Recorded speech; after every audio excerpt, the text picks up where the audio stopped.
Welcome to the goodnewscast.com. In a world increasingly defined by political polarization and material success, some nations are distinguishing themselves not by their wealth or influence, but by embodying qualities that reflect the concept of agape, a selfless, unconditional love rooted in both Greek philosophy and Christian theology. Countries like Bhutan, the Scandinavian nations, and Canada, while far from perfect, offer glimpses of what it means to lead within a system rooted in humility. Beyond policies and social systems lies a deeper call to not merely live by principle, but to pursue humility. As the wisdom of Proverbs calls us to integrity and discipline, the Sermon on the Mount invites us to rise transformed by agape love, even in our suffering or injustice. Bhutan, a small Himalayan kingdom, has captivated the world with its bold success, not by GDP, but by gross national happiness. Rooted in Buddhist values like detachment from ego, Bhutan's policies emphasize spiritual and emotional well-being, stewardship, and social harmony. It is a rare example of a nation attempting to embody agape-like values, where love for neighbor, care for the earth, and collective flourishing are prioritized over profit. This approach contrasts the spirit of Proverbs 13, which outlines the path of the principled life, one marked by discipline, honesty, and integrity. Such principles are vital to any healthy society. They build trust and order. Good behavior yields reward, while wickedness leads to ruin. It is a wise but limited vision. Jesus' Sermon on the Mount invites us to rise in humility.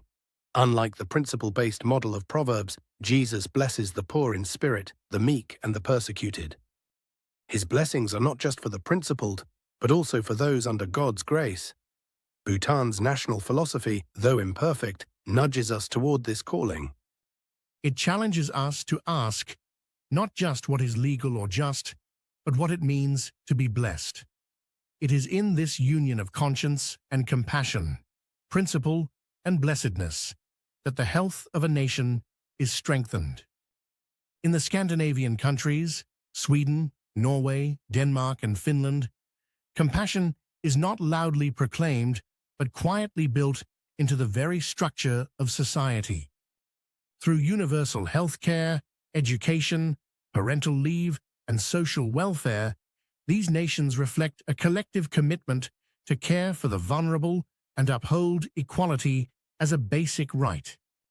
These systems demonstrate a fundamental restructuring of social priorities. Behind these systems lies a cultural faith influenced by Jantelagen, a code of humility that values community over individualism and dominance. This humble compassion parallels the deeper truth of Jesus' words in the Sermon on the Mount. In Matthew 5, he declares, "Blessed are the poor in spirit, the meek, the mourners, and the merciful." The Scandinavian model, though secular and restrained, reflects this calling. Its quiet care, though not overt, embodies the spirit of the Beatitudes, showing us that blessedness can take root not only in the limelight, but also in the meek times when we mourn and during merciful times.